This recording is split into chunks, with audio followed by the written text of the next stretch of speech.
Jangan lupa like, komen, dan subscribe channel YouTube TVRI Bengkulu dan nyalakan lonceng notifikasinya.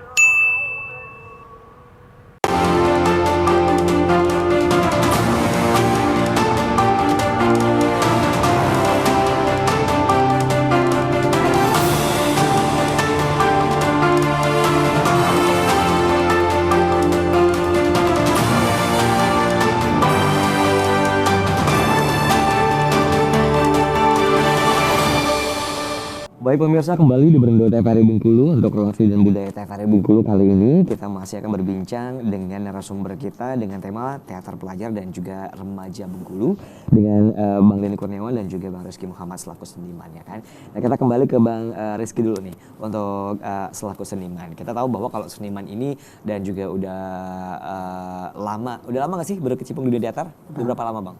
Hampir jalan 12 tahun lah. 12 tahun, waduh luar biasa. Udah banyak peran yang dimainkan? Udah. Apa aja nih? Banyak, dari mulai peran yang realis, peran yang surrealis, peran badut, apa segala macam gelandangan itu udah pernah semua. Ini disebutkan realis sama?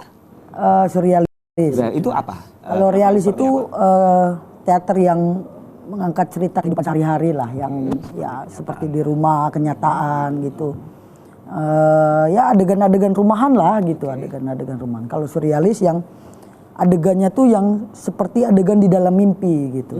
Ya. Jadi perlu imajinasi gitu? Yes, perlu imajinasi ya, adegan-adegan yang itu adegan nggak masuk akal gitu sebenarnya, tapi bisa dilakukan. Tapi harus diperanin gitu. Ya. Oke. Nah, pengalaman nih, mungkin pengalaman yang mungkin yang paling susah untuk ngeperanin apa nih bagi Bang Rizky? Yang paling susah ketika 2016 saya berperan sebagai kaum marginal, jadi kayak gelandangan gitulah. Itu naskah Umang-Umang, Orkes Madun 2 karya Arifin Cenur. Itu memakan waktu prosesnya aja hampir 1 tahun. Kami observasi ke stasiun, ke pasar, kami tidur di pasar, kami tidur di stasiun. Segitunya ya? Segitunya. Karena ingin mendapatkan energi yang ditampilkan oleh para gelandangan itu, kami serap energinya gitu. Itu yang paling sulit, paling melelahkan menurut saya. Baik. Ya karena pertunjukannya pun akrobatik, semi akrobatik, kita harus banyak gerak, lalu dialog, berdiri lagi, berkeringat lah istilahnya. Itu sangat capek sekali gitu kan. Mendalami tokoh, namanya tokohnya Ranggong, mendalami tokoh Ranggong itu wah, sampai hampir-hampir saya mau mundur itu. Wah, saya nggak sanggup ternyata, karena prosesnya begitu panjang, naskahnya juga panjang, durasi naskahnya sampai 2,5 jam gitu kan. Oke, baik. Nah, kita ke Bang Denis nih. Untuk Bang Denis sendiri, ada nggak sih untuk teater yang tanpa dialog? Teater tanpa dialog ada sih ya. Ada. Itu apa namanya?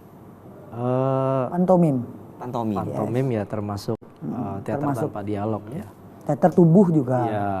Kemudian ada namanya konsep-konsep butoh ya. Ya. Konsep butoh itu kan juga tanpa ada dialog, tapi dia berkomunikasi lewat gerak gitu kan. Atau ada juga mungkin bisa dikatakan naskah rekaan sendiri yang sifatnya menampilkan sebuah adegan tentang orang sedang berpikir atau membuat sesuatu, hanya dialognya cuman mungkin seperti itu ada.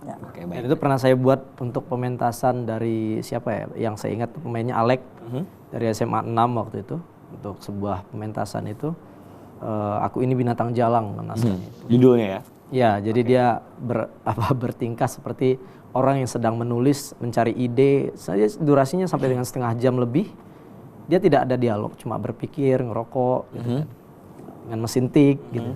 Enak dong berarti kalau kayak gitu. Ada beban tersendiri atau gimana tuh kalau teater tanpa dialog tuh? Kalau dialog kan memang harus kita perankan dengan luar biasa kan. Kalau ini bebannya sih perankan tanpa dialog ini sendiri? Bebannya mungkin lebih berat tanpa dialog. Lebih berat karena tidak bisa dialog. melepaskan emosi yang ada kan. Malah imajinasinya diminta akan lebih di situ. Saya pikir itu ketimbang kalau dialog kita ada pelepasan emosi. Tapi kalau diam itu paling mikir gimana bisa meyakinkan orang bahwasanya kita ini kesal gitu. Nah itu saya pikir lebih berat sih. Lebih susah lah. Ya. Oke, baik. Nah kita bicara lagi mengenai teater nih. Nah untuk orang yang ingin belajar teater, apakah mereka harus memang kudu belajar sekali atau emang harus ada bakat yang terlebih dahulu untuk Bang Rizky? Saya pikir nggak harus punya bakat dulu ya, asal ada kemauan saja. Karena kan ya saya bilang tadi, sekarang juga kita sebenarnya sedang berakting gitu kan. Sehari-harinya pun kita berakting. Bedanya aktingnya dipentaskan di atas panggung, itu aja. Ya kalau untuk belajar ya saya pikir dia ngomong di depan cermin, ngomong sendiri gitu. Ekspresi, nangis, ketawa itu sudah bagian dari latihan teater. Oh gitu. Baik. Jadi di kamarnya misalnya ada cermin besar gitu, ngomong, tiba-tiba dia nangis, sudah itu ketawa lalu teriak. Saya pikir itu sudah bagian dari ekspresi, menyampaikan peran. Latihan sebagai orang gila, bukan ya? Ya, beda-beda tipis lah gitu. Oh, jadi itu salah satu latihannya ya? Yes. Nah, mungkin bisa dibocorin lagi nih latihan apa saja sekali lagi mungkin yang pengen banget kita pelajari kalau kita masuk ke dunia teater khususnya pelajar nih. Kalau di SMA mungkin apa yang mereka lakukan sih? Apakah mereka cuma kumpul doang, teriak-teriak gitu ya kan? Atau apa gitu? Karena mungkin kalau ekstrakurikuler kayak pramuka itu mereka ada latihannya, kelihatan ya kan? Terus kalau PMI juga kelihatan. Nah kalau teater, kalau anak-anak teater biasanya ngumpul satu ruangan, mereka diem, ngobrol-ngobrol, teriak-teriak gitu. Apa sih mereka kerjain sebenarnya? Sebenarnya kalau saya pribadi sih ya, kalau saya nggak pernah mengawali mereka dengan langsung act, tapi yang difokuskan yang pertama itu adalah bagaimana mereka bisa fokus dengan diri mereka bahwasanya sekarang kita sedang latihan teater. Oke. Jadi segala sesuatu yang tidak ada urusannya dengan teater tinggalkan dulu. Oke.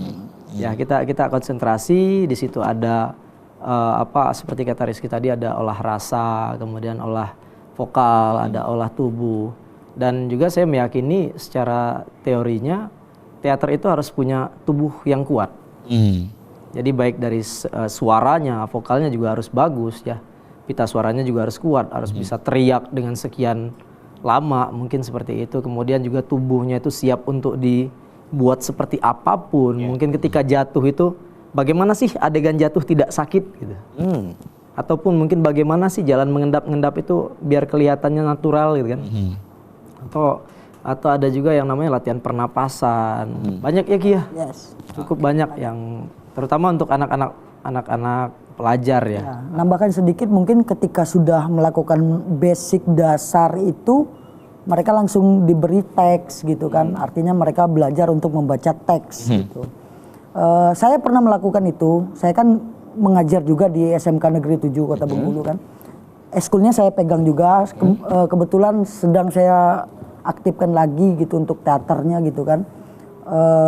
Ya saya lakukan itu. Jadi ketika anak-anak sudah olah rasa, olah vokal, olah tubuh, lalu saya beri teks atau mereka membuat teks sendiri. Lalu mereka sampaikan di depan gitu. Dengan cara apapun gitu.